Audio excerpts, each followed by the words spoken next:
अस्सलाम वालेकुम रहमतुल्लाह। मैं हूं शम्स तबरेज़ कासमी और आप देख रहे हैं मिल्लत टाइम्स। दिल्ली के कॉन्स्टिट्यूशन क्लब में कल एक कॉन्फ्रेंस मुनक़िद हुई। इस कॉन्फ्रेंस का मकसद था मुख्तलिफ़ मज़ाहिब के दरमियान इफ़हाम व तफ़हीम पैदा करना।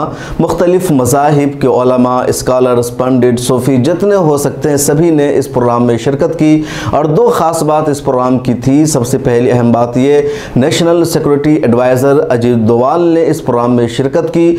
दूसरी अहम बात ये कि इस कॉन्फ्रेंस ने पॉपुलर फ्रंट ऑफ इंडिया पर बैन लगाने के लिए एक रेजोल्यूशन पास किया। इस कॉन्फ्रेंस को ऑर्गेनाइज किया था ऑल इंडिया सूफी सज्जादा नशी काउंसिल ने। इस काउंसिल के सदर या जिम्मेदार है मौलाना ज़ैनुल आबिदीन, जो अजमेर की दरगाह के सज्जादा नशी है, और जैसे कि और लोग भी थे। जो खास लोग मुसलमानों की तरफ से इसमें शरीक थे उसमें एक बड़ा नाम है मौलाना सईद सलमान नदवी का, स्क्रीन पर आप उन्हें देख सकते हैं। दूसरा नाम है मौलाना कल्बे जव्वाद का, जो शिया के मारूफ आलिम दीन है। खुद मौलाना ज़ैनुल आबिदीन मौजूद थे और कई सारे लोग थे। इसके अलावा जैन धर्म के, हिंदू धर्म के, सिख धर्म के, मुख्तलिफ मज़ाहिब के मानने वाले यहाँ मौजूद थे। एक और मारूफ आलिम दीन प्रोफेसर मोहसिन उस्मानी नदवी भी इस मीटिंग में मौजूद थे। इस मीटिंग में क्या बातचीत हुई और इस मीटिंग के बाद क्यों मुस्लिम कम्युनिटी में हंगामा बरपा है उसका भी थोड़ा सा तज़किरा कर लेते हैं। दरअसल ऑल इंडिया सूफी कॉन्फ्रेंस की पहली मीटिंग नहीं थी, बल्कि इससे पहले भी इस मीटिंग में इस तरह के लोग कई मरतबा बातचीत कर चुके हैं इस तरह के मुद्दों पर। इस मीटिंग में मौलाना उमैर इलियासी भी मौजूद थे, जो तंजीम अइम्मा मसाजिद के सदर हैं। वो पहले भी कई मरतबा सुर्खियों में रहे जब उन्होंने वज़ीर-ए-आज़म नरेंद्र मोदी से सबसे पहले जाकर मुलाकात की थी। इस बार ये मीटिंग बुलाई थी ऑल इंडिया सूफी सज्जादा नशी काउंसिल ने और इस मीटिंग में मुख्तलिफ मज़ाहिब के लोग मौजूद थे। सब ने अपनी अपनी बात रखी। अजीत डोवाल ने भी अपनी बात रखी और अजीत डोवाल ने गुफ्तगू करते हुए कहा कि हिंदुस्तान में अगर मजहबी अफरा तफरी होती है, एक दूसरे को मज़ाहिब को लेकर के कोई बातचीत होती है, तो उसका असर सिर्फ भारत पर नहीं बल्कि दुनिया भर में उसका असर जाता है। और हम सब की जिम्मेदारी है कि मुसलमानों की सही गाइड करें, सही रहनुमाई करें।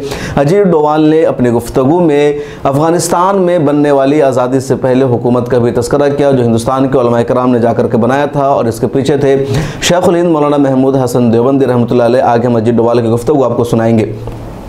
लेकिन सबसे पहले अहम बात यह कि जो कॉन्फ्रेंस मुनक़िद हुई और मुनक़िद करने वालों ने अजीत डोवाल को बताया, एक अच्छी बात है। मैं मानता हूँ कि हमारी कम्युनिटी के लोगों को या सब लोगों को जो सरकार में है उनसे बातचीत होनी चाहिए, सरकार के नुमाइंदों से बातचीत होनी चाहिए। गुफ्तगू, मुज़ाकरात और डायलॉग ज़रूरी है। जब तक आप मिलेंगे नहीं, मसले हल नहीं होंगे और किसी भी एक पार्टी की मुखालफत भी नहीं की जा सकती। हिंदुस्तान में एक तरह से मैसेज बना दिया गया है कि मुसलमान बीजेपी मुखालिफ होते हैं, मुसलमान बीजेपी का विरोध करते हैं। ये इमेज नहीं बननी चाहिए और कांग्रेस, आरजेडी, समाजवादी पार्टियों ने मुसलमानों को बीजेपी का और बीजेपी को मुसलमानों का दुश्मन बना करके पेश कर दिया है। मुसलमानों की जिम्मेदारी है कि बरसर इक़्तिदार पार्टी के साथ अपने ताल्लुकात कायम करे, उनके साथ बातचीत करे, अपने मसाइल को पेश करे, क्योंकि हिंदुस्तान एक जमहूरी और सेकुलर मुल्क है और यहाँ सिर्फ कांग्रेस की हुकूमत नहीं रह सकती है या सिर्फ आरजेडी, समाजवादी या इस तरह की पार्टी सरकार नहीं बनाएगी, बल्कि किसी की भी सरकार बन सकती है।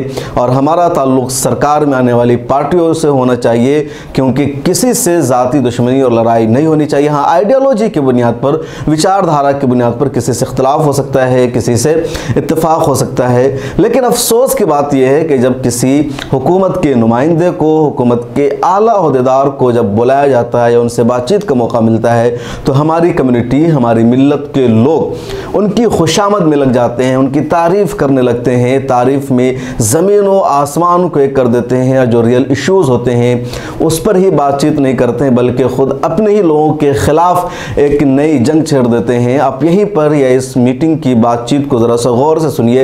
एनआईए ने तकरीबन 30 मिनट की वीडियो अपने यहाँ डाला हुआ है, उस पर सब लोगों का थोड़ा थोड़ा बयान आपको मिलेगा। आप उसको सुनिए तो आपका सर शर्म से झुक जाएगा, या और भी इस तरह की रिपोर्ट देखिए। अब खुद ज़रा जायज़ा लीजिए, पिछले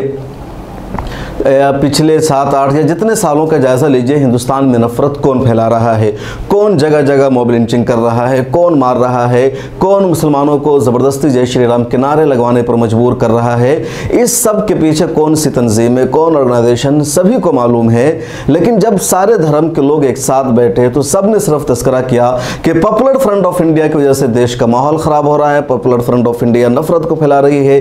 किसी ने RSS का नाम नहीं लिया, किसी ने बजरंग बजरंग दल का नाम नहीं लिया, किसी ने विश्व हिंदू परिषद का नाम नहीं लिया, और इस तरह की दसियों तंजीमें जो हर जगह बनी हुई है कि जागरण हिंदू मंच या जागो हिंदू और इस तरह के जितनी भी संस्थाएं हो सकती है, किसी का कोई तस्करा नहीं हुआ, ना किसी ने उस पर बैन लगाने की मांग की। सब ने कहा पॉपुलर फ्रंट ऑफ इंडिया पर बैन लगाया जाए। अब आप हालात का जायजा लीजिए, तलाश कीजिए, तो कोई भी एक ऐसी मिसाल नहीं मिलेगी कि पीएफआई ने किसी को जबरदस्ती अल्लाह अकबर का नारा लगाने पर मजबूर किया हो, कि पीएफआई ने किसी भी हिंदू का जानबूझकर कत्ल किया हो, पीएफआई ने देश के खिलाफ कोई काम किया हो। पीएफआई के लीडर्स लगातार इस तरह की चीज़ों का इनकार करते हैं और कहीं कोई सबूत भी आपको नहीं मिलेगा।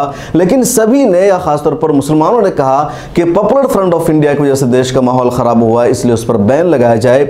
और जो तंजीमें लगातार देश का माहौल ख़राब रही है उसके बारे में किसी ने कोई तस्करा नहीं किया, उस पर किसी ने कोई बैन लगाने की बात नहीं की। आखिर क्यों? यही सबसे बड़ी प्रॉब्लम है कि जब मुस्लिम नुमाइंदे ऐसे लोगों के साथ बैठते हैं तो उनकी तारीफ में ज़मीन व आसमान एक कर देते हैं।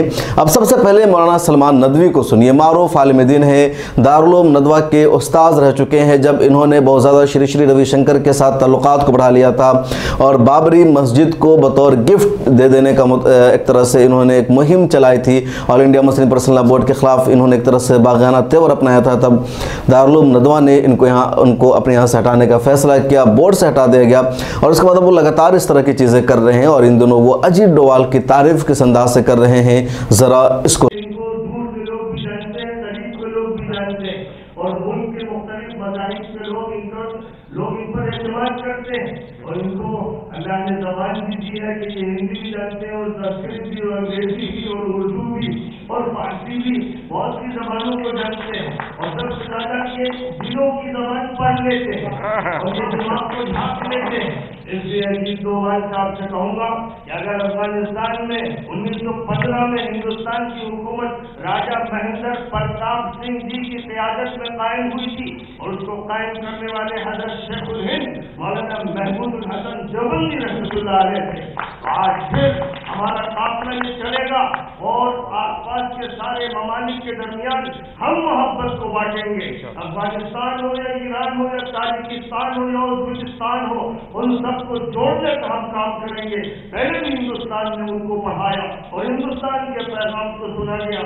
आज इस दौर में दोबारा हिंदुस्तान का पैगाम हम पूरी दुनिया में हम करेंगे।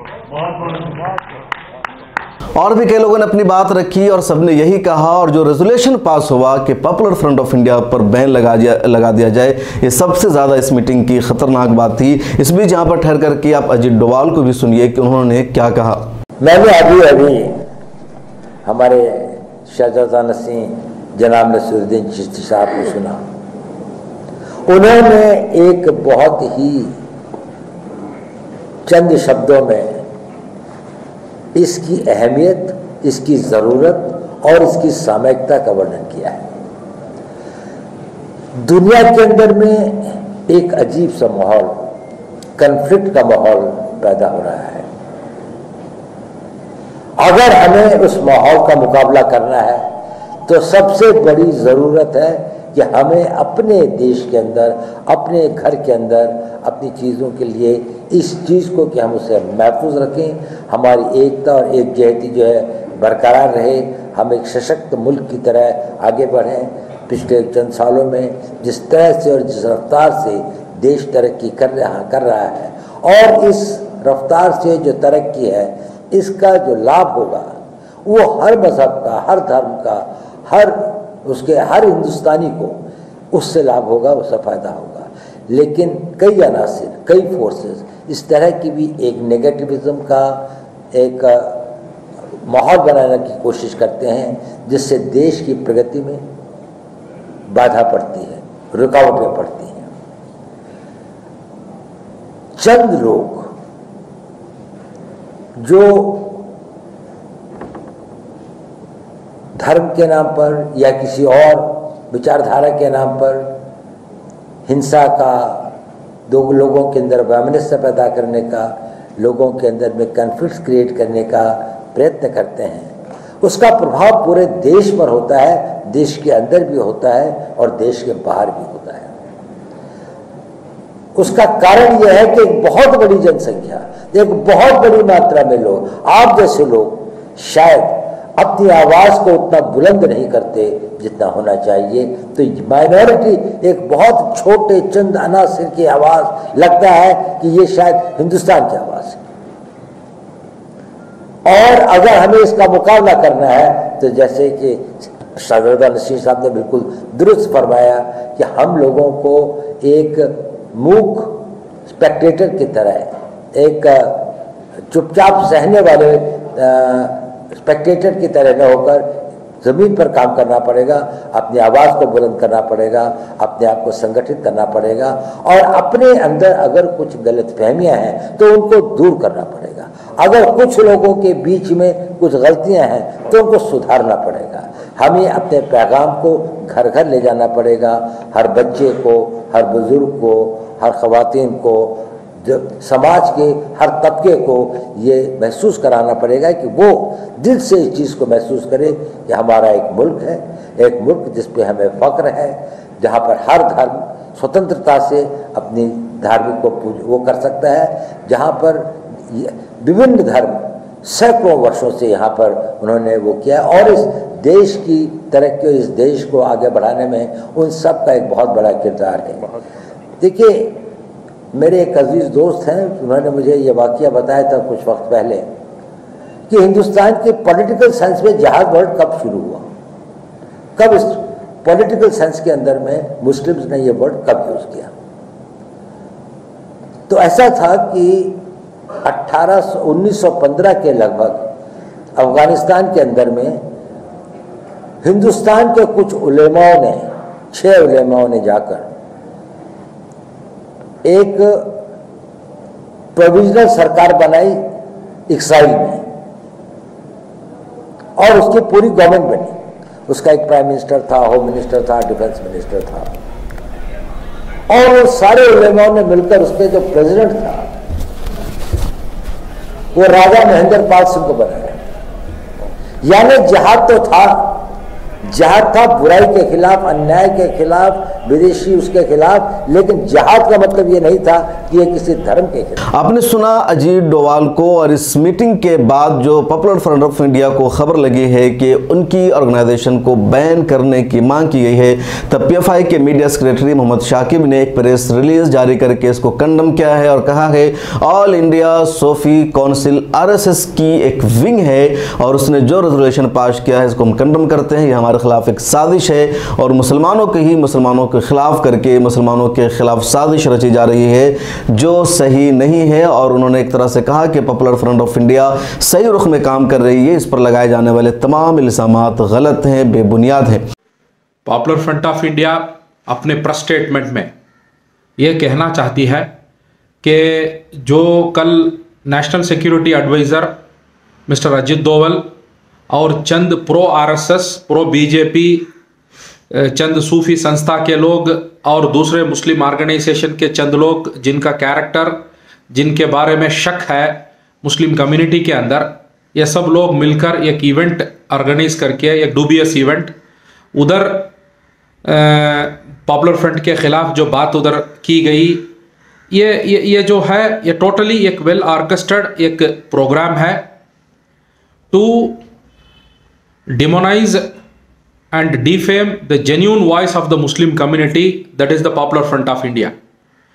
अब ये इवेंट ऑर्गेनाइज करने वाले, इसमें पार्टिसिपेट करने वाले ये सूफी संस्था के लोग और मिस्टर अजीत डोवाल सिंसियर रहे तो इन लोगों को जो जेन्यून इश्यूज है कम्युनिटी के, हर दिन पे दिन जो एट्रॉसिटीज आरएसएस के तरफ से, नफरत जो बीजेपी के आरएसएस के तरफ से जो मुस्लिम कम्युनिटी आज फेस कर रही है, उसको एड्रेस करना चाहिए, उसको सॉल्व करना चाहिए, ना कि इसके खिलाफ बात करने वाले और हक मांगने वाले पॉपुलर फ्रंट और उनके साथ जुड़े हुए लोगों के खिलाफ बात करना कोई मतलब नहीं रखता है। और मुस्लिम कम्युनिटी ये ऐसे तरीके के डूबियस आरएसएस और बीजेपी के प्रोग्राम्ड स्पॉन्सर्ड ये इवेंट्स को समझती है और इसको रिजेक्ट करती है, इसको रबिश करती है। और we rubbish this total allegation and this whole program organized by Mr. Ajit Doval, and it has got no impact, the real impact on the community or nation as a whole. Thank you. Millat times को आपकी ज़रूरत है, हमारी आप माली मदद करें। हर महीने सिर्फ 100 रुपये और 1 साल के लिए एक साल सिर्फ 1000 रुपये। रकम भेजने के लिए यहाँ दिए गए फ़ोन पे, गूगल पे और पेटीएम नंबर का इस्तेमाल कर सकते हैं।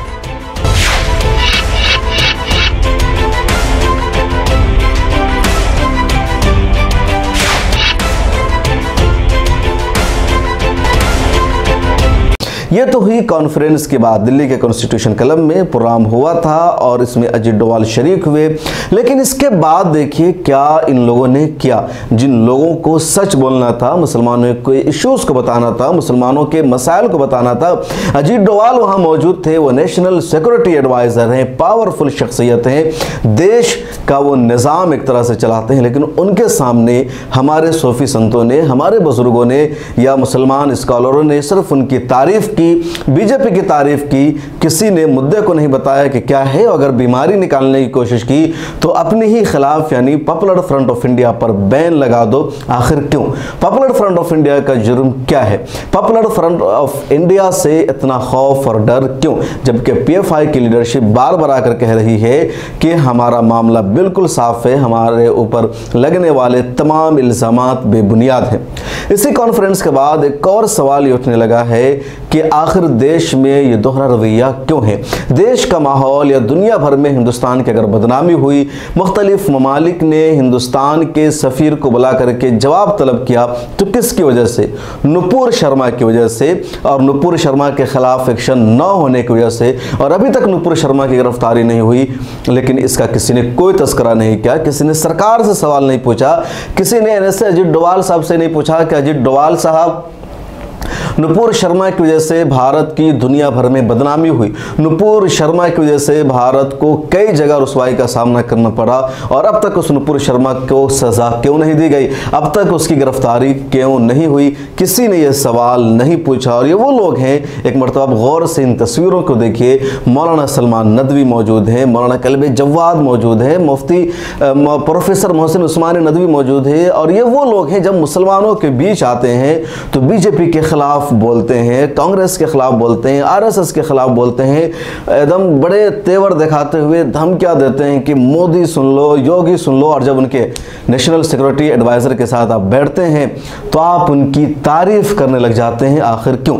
एक मरतबा फिर मैं कहूँगा कि हुकूमत के साथ, हुकूमत के नुमाइंदों के साथ, आला अफसरान के साथ मुलाकात होनी चाहिए, बातचीत होनी चाहिए। लेकिन इस बातचीत के दौरान असल मुद्दे को, असल मसाइल को पेश करने की ज़रूरत है, उनकी तारीफ नहीं। अगर उनकी तारीफ होती रही तो फिर इस कौम का जवाल आखिरी दर्जे को पहुंच सकता है। आप इस बारे में क्या सोचते हैं? इस मीटिंग के बारे में आपकी क्या राय है? कमेंट सेक्शन में ज़रूर लिखेगा। फिर मुलाकात होगी अगले वीडियो में। आपसे रिक्वेस्ट है कि मिल्लत टाइम्स को फाइनेंशियली सपोर्ट कीजिए और सोशल मीडिया के सभी अकाउंट्स पर हमें फॉलो भी कीजिए।